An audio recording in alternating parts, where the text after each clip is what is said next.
भारतीय आपस में बटेंगे तो चीन वाले हम लोगों को काटेंगे, पाकिस्तान वाले हम लोगों को काटेंगे।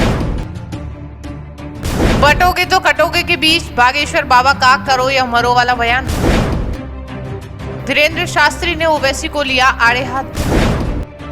बागेश्वर धाम के पीठाधीश्वर पंडित धीरेन्द्र कृष्ण शास्त्री देश में ही नहीं विदेशों में भी प्रख्यात हो चुके हैं।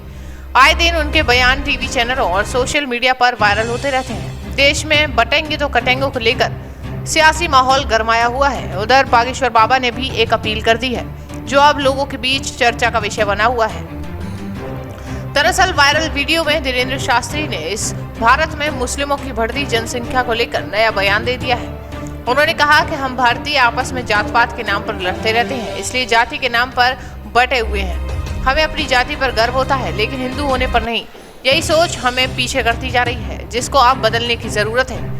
वहीं धीरेन्द्र शास्त्री ने कहा कि जात पात की विदाई करो, हम सब हिंदू भाई भाई, हमें भारत को भव्य बनाना है। जात पात और भेदभाव को हमें जड़ से मिटाना है। हम ब्राह्मण क्षत्रिय और शूद्र के नाम पर लड़ते रहते हैं। गांव-गांव में ये रूढ़िवादी सोच ज्यादा है।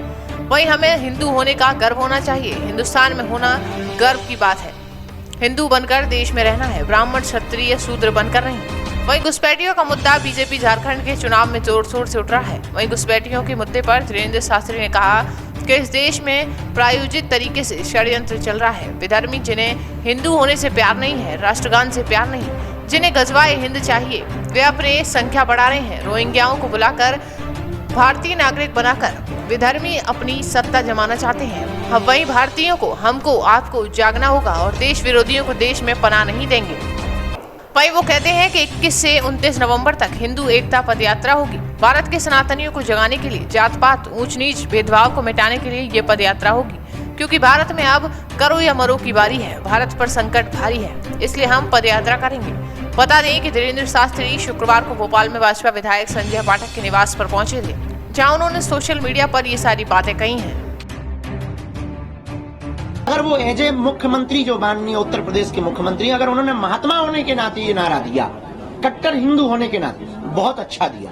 लोगों ने अपने अपनी दृष्टि से देखा, हमने इसको ऐसे देखा कि अगर हम भारतीय आपस में बटेंगे तो चीन वाले हम लोगों को काटेंगे, पाकिस्तान वाले हम लोगों को काटेंगे, हम लोगों को विदेशी ताकतें काटेंगे। और सही भी है।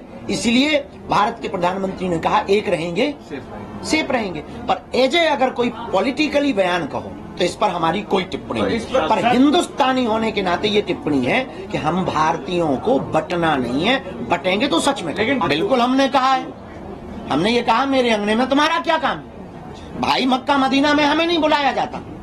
आप इतने ही उदारवादी गंगा जमुनी क्यों? मक्का मदीना में हमारी दुकान लगवा दो, हम भी गरीब ही हैं भैया। आप इतने भारत में हिंदू गरीब हैं, आपकी मजारों के सामने हम लोगों की दुकानें नहीं लगती।